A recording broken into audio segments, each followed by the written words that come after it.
All right, I think we're ready to go, Chair. So welcome everybody to the Thompson Regional Hospital District. This is the inaugural meeting, so I'd like to call the meeting to order and pass it over to our corporate officer to do the election. So Marnie, please go ahead. Good morning, everybody. As set out in the Hospital District Act, Local Government Act, and the Thompson Regional Hospital District Procedure Bylaw, we will now carry out the election of chair for the Thompson Regional Hospital District. Nominations will be called 3 times. As candidates are nominated, they will be asked if they consent to the nomination. Nominations will then be closed. If there is only one consenting candidate, that candidate will be acclaimed as the chair. If there are 2 or more consenting candidates, each candidate will be given 2 minutes to say a few words, if they wish, before the ballots are distributed. For those attending via Zoom, please text CIO Hildebrand, who will capture your vote. All votes are confidential and results will be announced once the vote is complete. I will now call for nominations for the position of chair. I'd like to nominate Director Mike O'Reilly. Director O'Reilly, do you consent to the nomination? Any other nominations for the director or for the position of chair? Okay, so I declare the nominations closed. Director O'Reilly is acclaimed chair of the TRHD.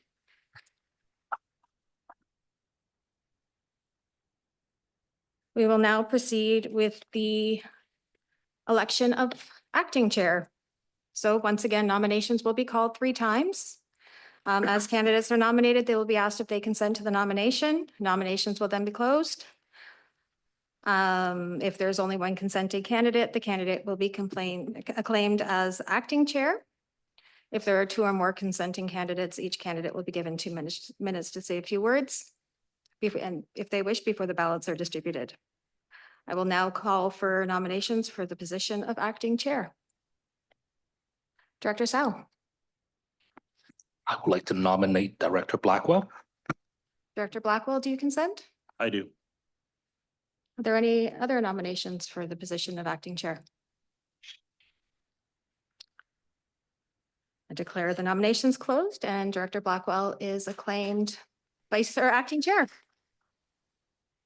Congratulations.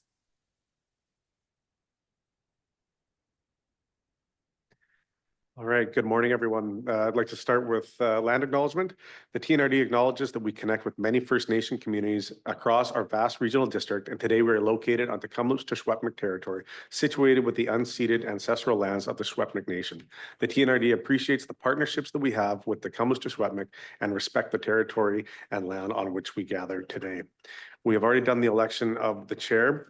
Additions or deletions from the agenda, I would like to add on their chair's announcements being next, please. If I could have a seconder. Second by Director, Birch Jones. Thank you. All in favor? Thank you. Anything further? Approval of the agenda as amended? Oh, seeing nothing. All in favor? Thank you. Okay, chair's announcements. Oh, sorry, online. Sorry, everybody. I see Director Grenier and Demare. Perfect, thank you. Which is a perfect segue into our announcements today. We have Director Grenier and Director Demare joining us online today. And then we have quite a few alternates in the room today. We have Director Beppel, which she's not here. She's running a little bit behind, I believe. Director Kershaw, Director McNary, Director McCann, Director Riken, and I believe that's it for alternates, unless I missed somebody. Right. Okay. All right, thank you. Couple of chairs announcements. I requested a meeting with Minister Osborne just before Christmas to talk specifically around the cancer center and how it's going to operate when it does open and what the timelines are looking like. And we did hear back from her. We would have put it in our package for correspondence, but we just heard back from her 2 days ago. And so we will be meeting with her as the RHD towards the end of March, I believe the 26th off the top of my head. So that was nice to get that. In front of us today, there's also an equipment list, and this was an update on investments that the RHD have made. This was presented to the board back in June from IH, but this is just a reminder as to where these are at. Furthermore, IH will be providing us another update at our next meeting, which again, these historically had never happened before over the number of decades, but it's something that this board pushed for, saying we wanted updates as to where our money is. And often, as I think we all know, through municipal and regional governments, we make decisions, but they actually don't start coming to fruition until 2 or 3 years later. And so it's nice to have this in front of us. So that's what that is there for. And then lastly, I would like to put a motion forward. I believe we all saw that the March 6th meeting was canceled. And I don't think any of us like to come to meetings just for the sake of having a meeting. And really all we had on that agenda was the audited financial statements from BDO. And so I would like to request that an additional TRHD meeting be scheduled for March 27th at noon, which is the same day as a TNRD meeting. So we would just come into this room first for a 1-hour meeting rather than having a whole separate meeting on different days. We're keeping it tight. So if I could have a seconder, second by Director Hall. Any questions? No? All in favor? Oh, I'm sorry. We have a question from Director Birch Jones. Microphone, please. Just so. Sorry, Director Birch Jones, do you mind using your microphone so that people online can hear? Thank you. How's that? March 27th happens to be Squamish-Lillooet Regional District meeting, so at least 2 of us will be not able to attend, but that's fine. Okay, and we will circulate them ahead of time, is what we'll do. So if you do have questions, we can also have discussions around those. Manager Jeremiah. For external out-of-town directors, you are more than welcome to attend via Zoom. If you'd like, we can send you a panelist invite, and that way you have an opportunity to attend and you won't be missing the meeting. Thank you. Any other questions? All in favor of the recommendation? Opposed? Thank you. Okay, we will move into minutes. We have a recommendation to adopt the minutes from the December 12th. Moved by Director Sarai, second by Director Getz. All in favor? Thank you. Okay, and we will move into the meat and potatoes of the day. Sorry, I see staff pointing me to look online. We have Director Grenier, Director Demare. How do you feel regarding the minutes? Director Grenier is in favor. Director Demare is in favor. Thank you. Unanimous decision. Okay, meat and potatoes of the day today. And we have CFO Fox that is online today, but we have Manager Potts that's going to be doing presentation, correct? Yeah, perfect. I will hand the floor over to you. Thank you. Go ahead, Carla, if you want to go first. Good morning, everyone.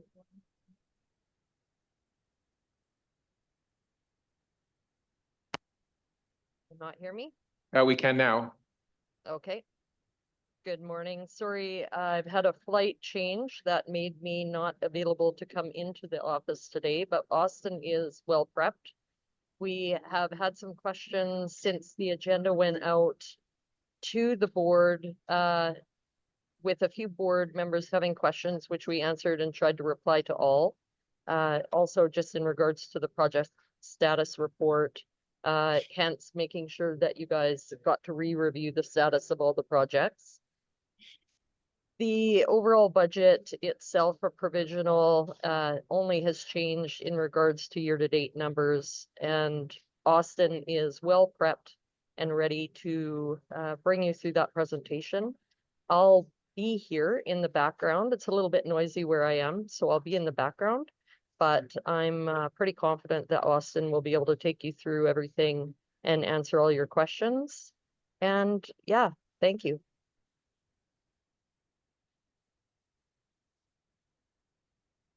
Thank you, Carla.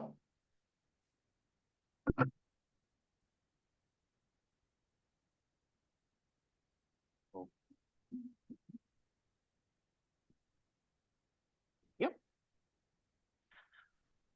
Okay, so just as a quick introduction, just to remind everybody in the room, the TRHD boundary incorporates the TNRD boundary, but also includes Lillooet, the surrounding EAs, and an area of Chase, which is a portion of the CSRD. So when we're talking about the assessments and the region that it covers, it's a little bit different than the TNRD. We also have a few extra board members, so we're a 31-person board in this room. Weighted vote ends up being 56 for financial and contractual matters. Otherwise, it's a 1-to-1 for the votes. So our mandate generally is to establish, acquire, construct, enlarge, operate, and maintain hospital and hospital facilities.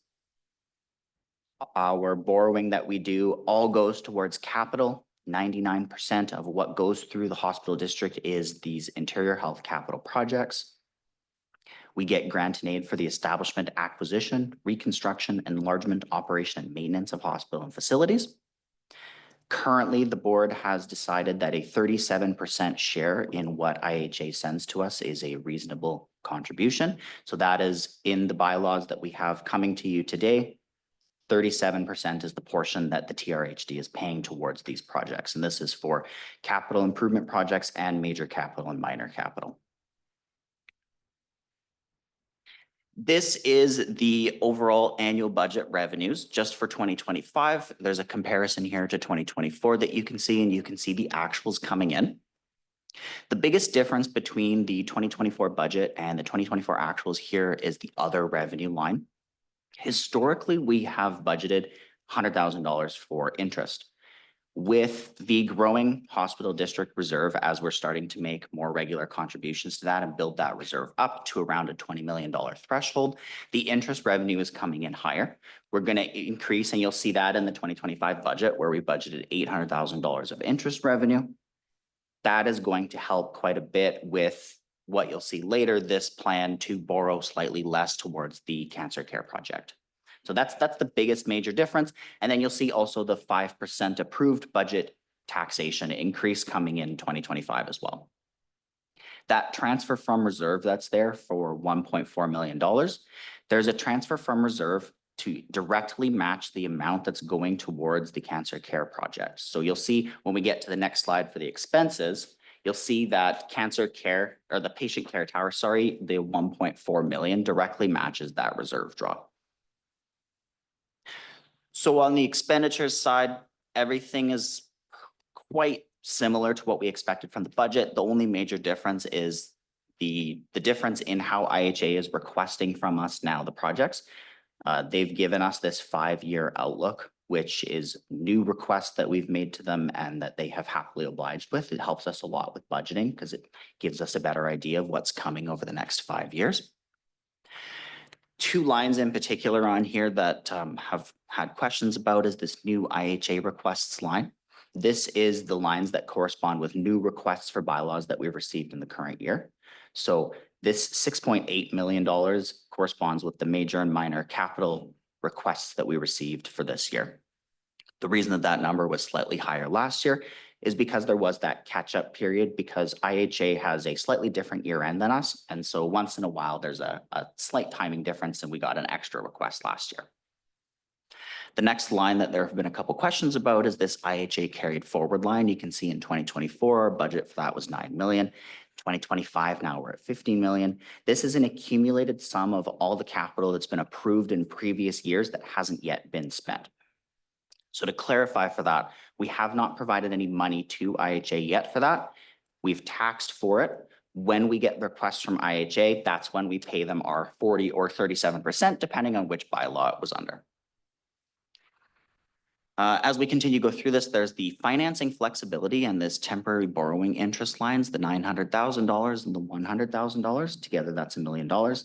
This is a statutory requirement that we have where we're required to have the ability to tap into temporary short-term borrowing. The reason that we have that requirement, for those that don't know, is just because we don't get tax revenue until August. So if we don't have a carry forward surplus from the prior year, we have to have some way of financing these projects in the first 8 months of the year before we receive that tax revenue. We can't depend on always having a surplus carry forward. So we have to have this temporary borrowing capability. And this $1 million is how the board has chosen to meet this statutory requirement. And then we have this transfer to capital reserve, and this is quite simply just a contribution to the reserve as we try to build up a healthy balance in the reserve, which will help us both. You'll see that in the previous slide where we had that $2 million of interest revenue.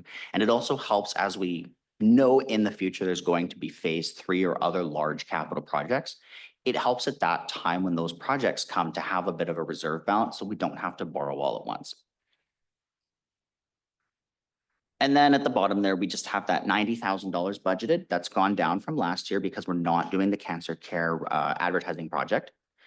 This $90,000 covers amenities, board meetings, advertising, website hosting, travel, all of that, the regular operating costs. It also includes an administration fee to the TRHD because it takes a bit of our time, both finance and administration wise, to actually do the TRHD books.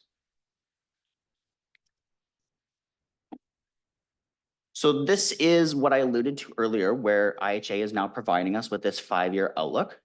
So in the past, we had just taken our best estimate. We had budgeted $1 million for minor capital, $4 million for major capital. Now that we actually have the exact numbers from IHA, we can see the 5-year projection. Also worth noting too, especially if you look like from 25 to 26 for minor capital, we're going from $761,000 to $881,000. And that's quite simply a factor of rising costs that IHA has expressed to us exist.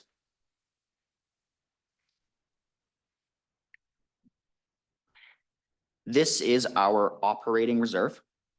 We have an operating reserve that is $1 million. This is more of like a float. We can use this as we're in the first 8 months of the year, particularly where we're waiting for that tax revenue to come in, where we have expenses. And this is under Section 31 of the Hospital District Act is what allows us to establish this operating reserve. We don't contribute or draw from it. We try to leave this reserve as is. It's really just there to help with as a float. This is the capital reserve. This is the one that we're trying to contribute to year over year to try and build up a healthy reserve. This is what helps us, for example, with the cancer care project, to not have to borrow $45 million upfront. So this is what contributes to our interest revenue. This is where a majority of our interest revenue comes from. This is where that $2 million that you're seeing in the income from this year is coming from. This is the patient care tower loan schedule. So this is where we were at as of 2018, where that borrowing started. You can see that what's interesting about the MFA loans is, unlike, say, a house loan, the interest and principal don't change. So it allows us to budget every year for those expenses that we know are coming. We have roughly $4 million of interest and about $4.8 million in principal that we owe on this every single year. And so you'll see that in the operating budget as an expense that we know is coming every single year. With the upcoming cancer care project, here's a similar schedule. This is the schedule for the $31 million of borrowing that we're proposing. Again, this operates very similarly to how the previous loan schedule worked. This is an amount that we know is coming and we can predict and budget for it. And as a reminder, these loans are all over 25 years. And once we enter into these loans with MFA, we are locked in for 25 years. The loan is refinanced every 5 years, where MFA looks at current market conditions and we get a new interest rate on these loans. But unlike a typical loan, we do not have the option to make a principal payment or pay down the loan at that time. So it really is beneficial to us when we're looking at future planning, and especially with loans of this size, to try and lock in with as little as we absolutely are required to help the future of the entire region. This is the BC assessment assessment breakdown for all the different classes within the region. You can see here that this does include the businesses as well. And an interesting point that I did want to make on this, which kind of outlines the conversion and how businesses actually contribute towards the tax at a higher rate. If you look at the actual value, residential makes up about 85% of the total $44.6 million assessment, and the business is roughly 10%. This is about 8.5 times higher for residential compared to business. But after the conversion, where residential is converted at 10% and businesses are converted at 24.5%, it actually ends up being that the residential assessment makes up 68% of the total assessment and the business is now 18%, which is only 3.8 times higher. So business is a much larger piece of that pie after you do that conversion, and they do pay a larger portion. And you can really see that in the dollar share, where residential is 12 million and business is 3.4 million.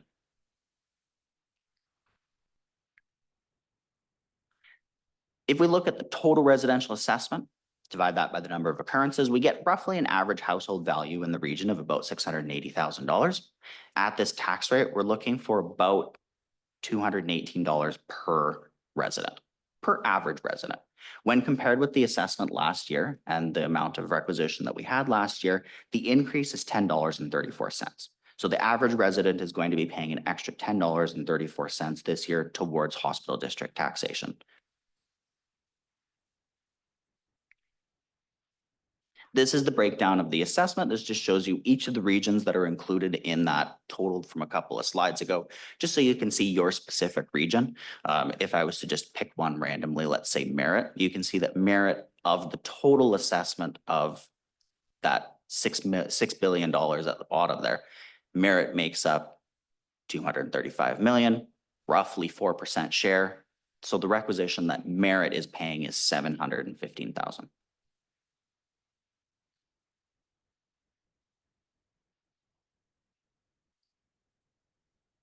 So in our 2025 budget, again, we have these guaranteed loans that we're already locked into that we know of. And that's part of what makes us able to budget for regular, we call them operating, but they're operating expenses towards the capital projects that we've funded. And this is the loan schedule that we are locked into that we've already entered in 2018 for the Gallardi Tower. This is the 5-year plan. 24 to 25 is the same information that was on that previous slide, but on this slide, we have 26, 27, 28, and 29. You can see the debenture revenue, and this is the proposed $31 million of loan that starts in 2026. But what we've actually done with it is, instead of borrowing all of it in 1 year, which you would have seen in the previous slide where that loan schedule all starts all at once, instead of doing it all at once, we've tried to match it as closely as we can to what IHA is requesting from us in terms of payments. What that allows us to do is, by staggering out the borrowing, we've managed to, in addition to having to borrow less, we're able to take our own capital and use it to leverage for interest income to put towards these projects. And that 5% increase that was approved also allows us to put that towards the tower, or for the cancer care project, sorry. So that combined is what's going to save us that $15 million difference between what they've asked us to borrow of 45 and what we're proposing at about 31.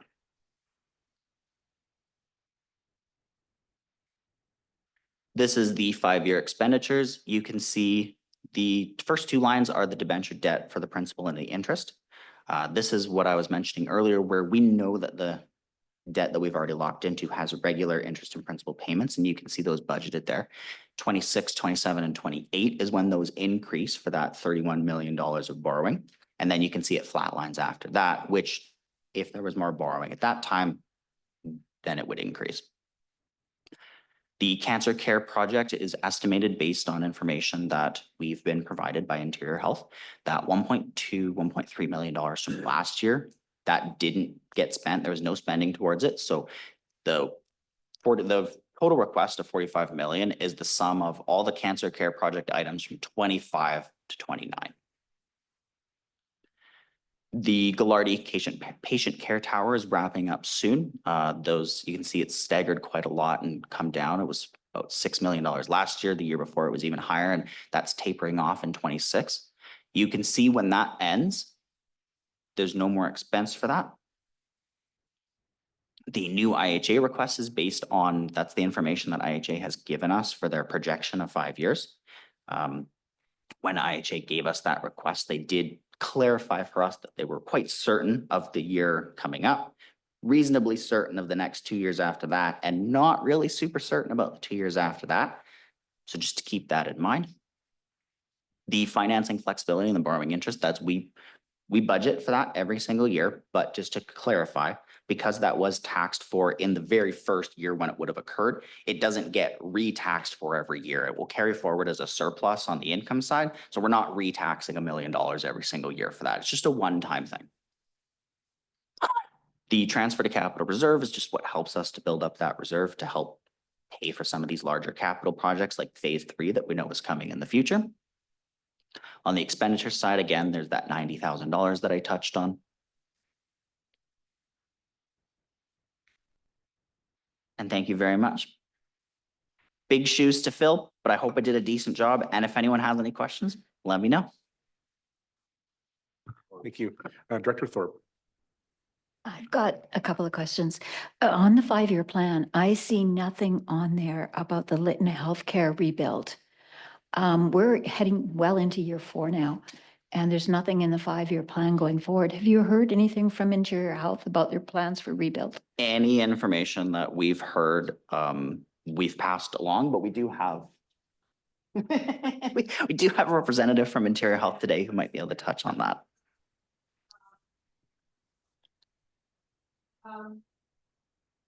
Rebuild wouldn't be on there because it's an insurance. Like it's through insurance claim, right? So it's not, it's not the usual way, like we're not coming to you, to the regional district for funding on that. So, I mean, that plan is not comprehensive in terms of everything we're gonna do.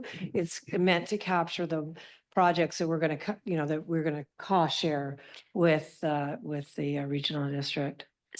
Clementa, understandable, Well- but given the time frame and the increased costs, I would think that you will be coming to the board looking for funds to rebuild.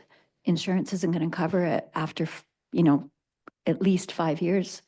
That part I can't answer specifically. I'd have to go back and check on that, but I think we're working under the assumption that that it's insurance. Okay, But I can follow up on that for sure. please, I'd really appreciate the follow-up. Yeah, Thank you no, so much. no problem. One other question. So the $2 million I see here under regional, it says various. Do we know what that 2 million is for? So the $2 million that you're seeing on the capital bylaw for various, we get that every single year. And my understanding of that is that it's how it's always been given to us. It's a lot of smaller things that may not be tied to one specific hospital. It's how it's always been received by us, and we've never actually received a breakdown. I will say, though, that when we get the payment requests from IHA, we get a breakdown of what they're actually requesting us to fund. But I don't know any more beyond that. That's always how it's been provided, and we could definitely go to IHA and request more information on that going forward. Thank you. I have myself on the speakers list next, Director Sal, then Director Grenier.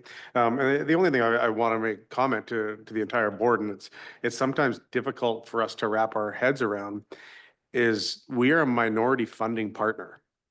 And none of these things happen until IH pulls a trigger, until government pulls a trigger. And sometimes it's, I believe 2 years ago, we saw a very large increase of a request for equipment that we're not going to turn down the equipment. But at the same time, if we look at the cancer center as an example, is we've been able to tax a bit ahead of time from when they're actually starting, and we're saving, and it got brushed off lightly, but I think it's in the tune of $13 to $15 million. That's not a small number that we are saving on interest costs alone, including interest costs.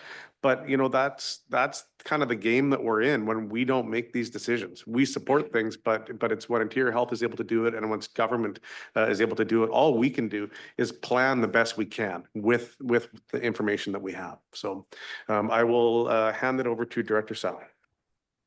Thank you, Chair. While talking about the business, sharing a big portion of the tax load, I'm just wondering if our 5-year forecast is taking into account the, economic uncertainty that's coming up. Other orders of governments are readjusting their budgets. If your team has considered that.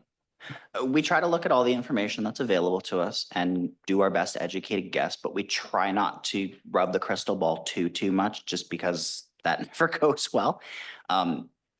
Economic uncertainty, we know that costs are going to go up. And you can see that taken into account when we look at IHA's request for capital, where it's increasing quite a bit more than what inflationary increase would be. And I would say that that's probably the best reflection of economic uncertainty in the future, because that makes up the majority of our expenditures. Thank you. Director Grande. Hello, can everybody hear me? Yes, we can. Okay, thank you. I wonder if we could bring up the Schedule A bylaw 165 presentation, that schedule.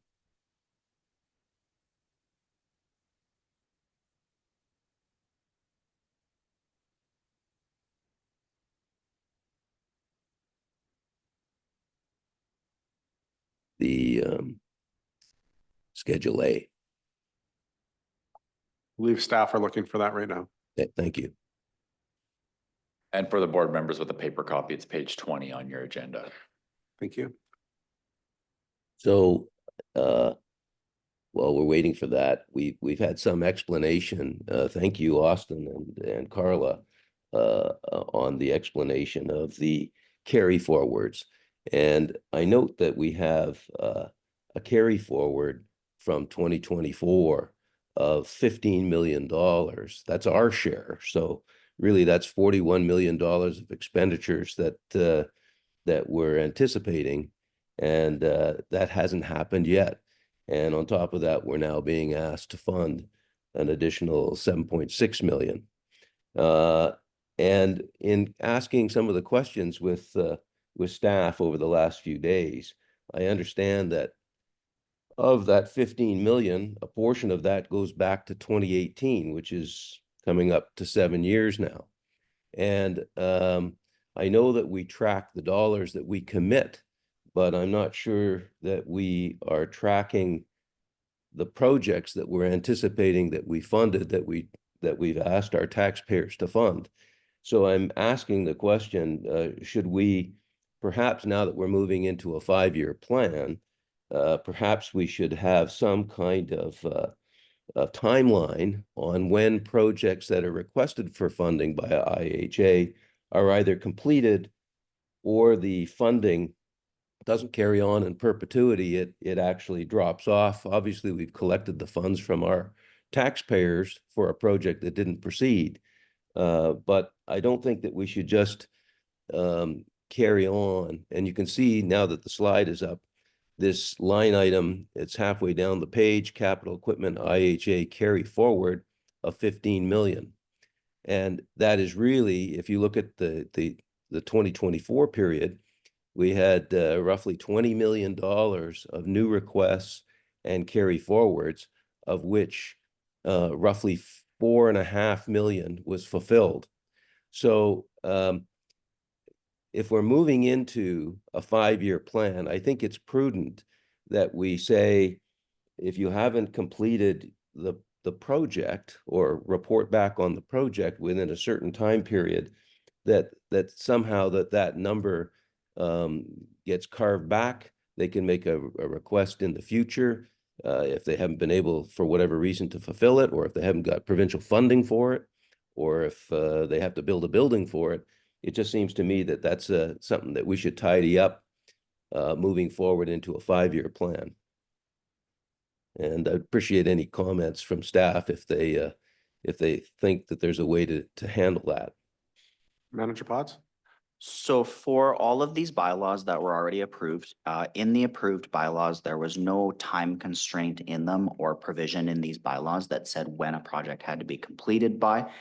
For those ones, there's not much that can be done because it's a carry forward for an approved bylaw. If the board wishes to have a discussion with IHA about putting a time constraint on future capital requests, then that's definitely something that the board could bring up with IHA. And at the next meeting, when IHA is here, that might be a good topic of discussion to figure out what's reasonable based on the 5-year plan and future capital requests. But there's not much that can be done about those already approved bylaws that didn't have a time limit in them. Supplementary. Supplemental. Chair. Thank you, Chair. O'Reilly. Chair O'Reilly, I wonder if that's an item that can be put on the discussion table with IHA so that we can tidy that number, because it seems to be a growing number. And I think that we should have some expectation on our behalf of our taxpayers that those projects are coming to fruition, or they're simply not going to happen. Yeah, thank you, Director Grenier. That's a very good point. It's something we can talk to IH about. And I know you're not here in person today. We did have status provided to us on projects that we've provided funding for, where they're at, going back to 2020 or 2018, and kind of letting us know where those things are at. But certainly, it's a discussion that myself and CEO Hildebrand can have with Interior Health at our quarterly meetings, and have those discussions. But certainly, I would be a little bit nervous to talk about, well, we're going to renege on our funding after 3 years because it hasn't been done. If that's written in stone, there's obviously different reasons for different things, but certainly it's something worth exploring and discussing, and it's duly noted. Thank you. Thank you. Thank you, Director Grenier. Questions from the board? No, I see nothing further. We do have 3 recommendations in front of us, and I would like them to be done separately. So if we can start with the first one. Sorry, I heard somebody's voice, but I didn't see a hand. Director Getz, second by Director R. Smith. All in favor? Thank you. All right, next recommendation. Move to Director Blackwell, second by Director Sarai. All in favor? Thank you.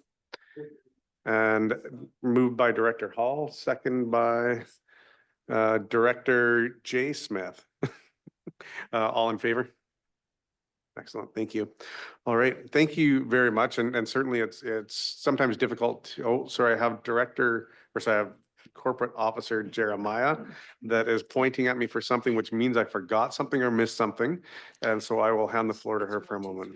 As each bylaw needs to be read 3 times, we'll have to go through the series of each set of bylaws, if you don't mind. Sure. Thank you. I never mind. Okay, then let's get next recommendation. This is TRHD District Major Capital Bylaw number 167. Moved by Director Middleton, second by Director Stanky. All in favor? Thank you. We have a second reading on bylaw number 167. Moved by Director Morris, second by Director J. Smith. All in favor? Thank you. And we have a third motion on bylaw number 167. I'll move that it be adopted. Moved by Director Roden, seconded by Director Onslow. All in favor? Thank you.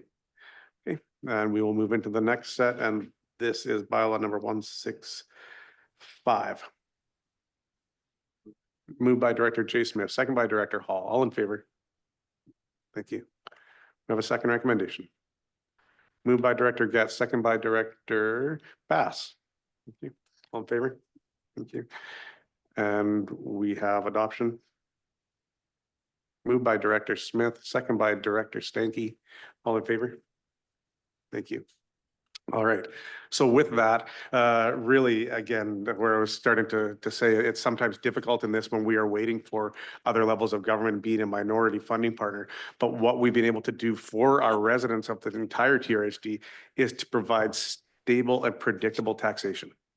That's what we have. Not only are we able to fund the equipment requests that are coming, but the cancer center at the same time. And really, I don't think there's many people that really could challenge this at a stable 5% a year for the next 5 years. That to me is a win for our residents, and they know what they're paying, and in turn, they know what they're getting.